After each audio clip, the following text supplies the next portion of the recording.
if you're injured and in a car crash, I think gathering facts, like we mentioned before, gathering witnesses, if you're able to do that and you're not more severely injured, is important.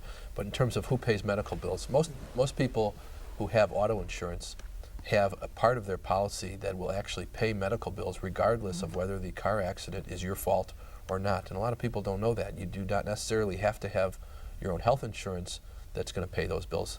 You can submit the bills to your health insurance company. Some people don't have health insurance, and you should look to your own auto policy, and everybody should go back in their drawers after the show and make sure that your auto insurance policy has medical payments coverage, and how much do you have? A lot of people probably don't look at their policies, and a lot of people get these minimum policies, and probably not enough in these days with expenses and things like that, and probably could, if they can afford to, get as much insurance as they can for the auto accident cases. Next issue is what happens if when your car is damaged. They always want to say, well, who's going to pay for the damage to my car? Who's going to take care of that? Well, a lot of automobile insurance policies, depending on what level of insurance you're at, you might have your own collision coverage. But if you don't, that's when you're going to get into a dispute with the other person's insurance company.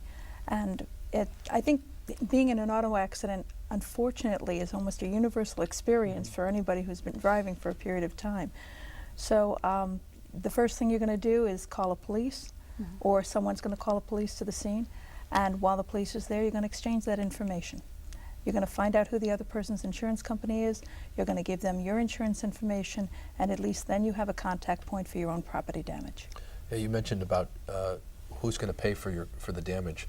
It's similar if depending. It doesn't matter whose fault it is. If your own auto insurance policy had what's called collision coverage, and not all policies have them. In Illinois, you have to have liability insurance coverage, meaning if you injure somebody else, that other person can. It will pursue your own liability policy. But collision coverage is different. People have old cars, and they decide that they don't want to pay that extra premium. And in those situations, if the accident is not your fault and you do not have collision coverage, you're going to have to look to the other person's insurance company. It makes it very difficult to get your car back up and running, and so that you can go to work. So again, go home and look at your policy. Make sure you have collision coverage. Now, let's say you get a ticket. Let's say you're the person that the police officer thinks is fault, and you go to court. And there's always the question is, do I need an attorney? What if I plead guilty? Can they use this against me in a civil case?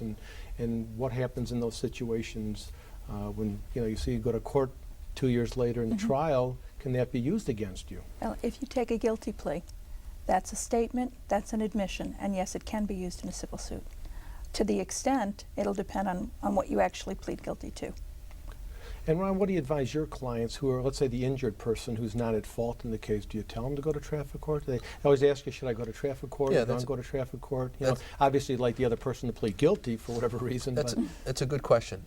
As Judge Zwick indicated, if the other person pleads guilty, then that can be, and they plead guilty to a ticket that involves being careless, which contributed to the accident, that can be used against that person if you ever have a lawsuit. Now, if you don't go to court, the other person's ticket will probably get dropped unless there were witnesses that were there.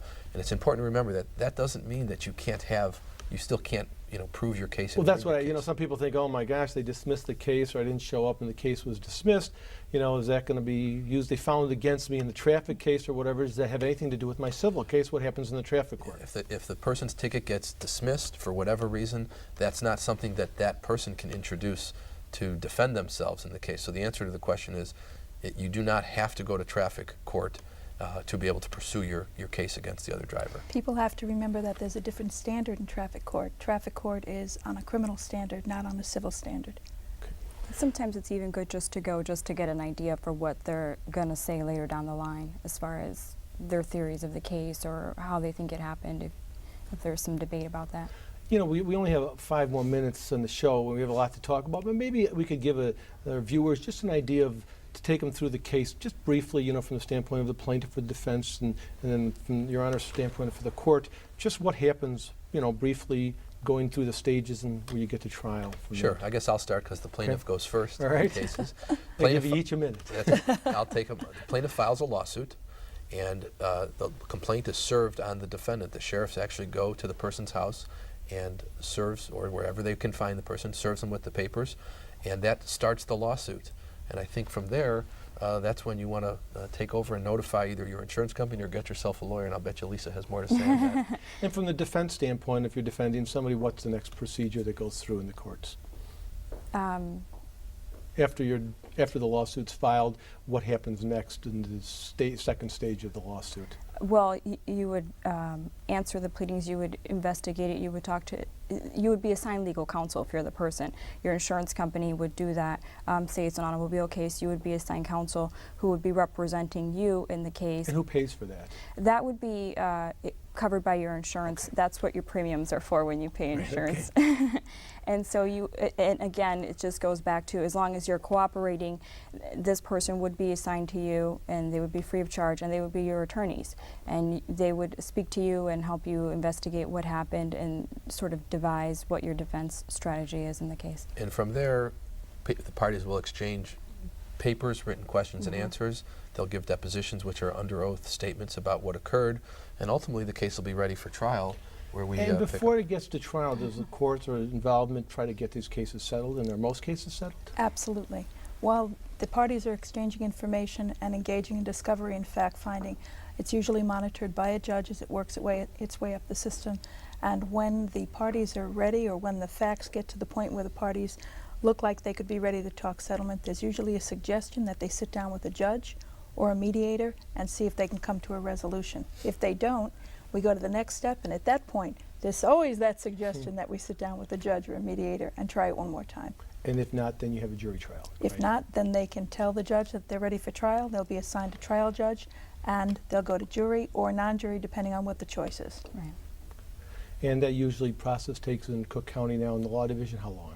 Well, optimistically, 2 years on the outside, and I've seen some go faster, but it can go much longer than that, depending on how complex the issues are, or depending on if a person is injured and the injury is ongoing. Well, we're just about out of time, so I know we had a lot to cover in that particular segment, and I'd like to thank my guests, the Honorable Susan Zwick, Ron Kalish, and Lisa Velez for being our guests tonight on Illinois Law, sponsored by the Illinois State Bar Association. And if we haven't answered all your questions, you certainly can go online or go talk to your own personal injury lawyer. If you do have a claim for any kind of personal injury, make sure you contact a lawyer and get the proper legal counsel for those types of cases. Thank you for watching the show, and good night.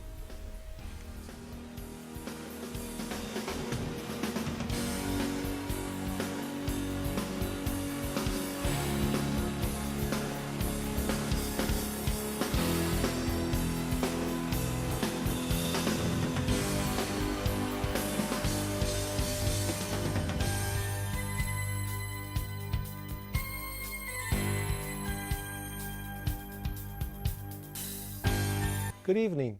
This is Illinois Law, sponsored by the Illinois State Bar Association. I'm Sam Kavathas, and I'll be your host for tonight's show. Our topic tonight is going to be professional negligence.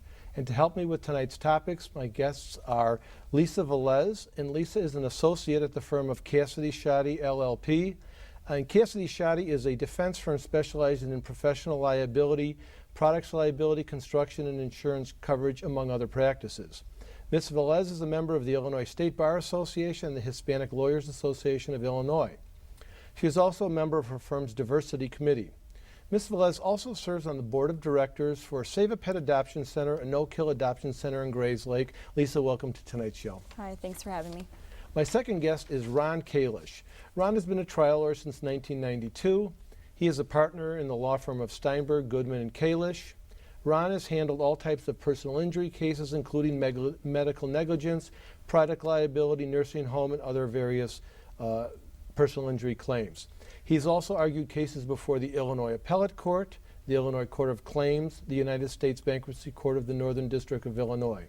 In addition, Ron gives back to the community by volunteering his time to an outreach program for the Chicago Public Elementary Schools called Lawyers in the Classroom, coordinated by the Constitutional Rights Foundation. Ron also has been appointed pro bono counsel in federal courts to represent plaintiffs in litigation in the Northern District of Illinois. Ron, welcome to tonight's show. Thank you for having me.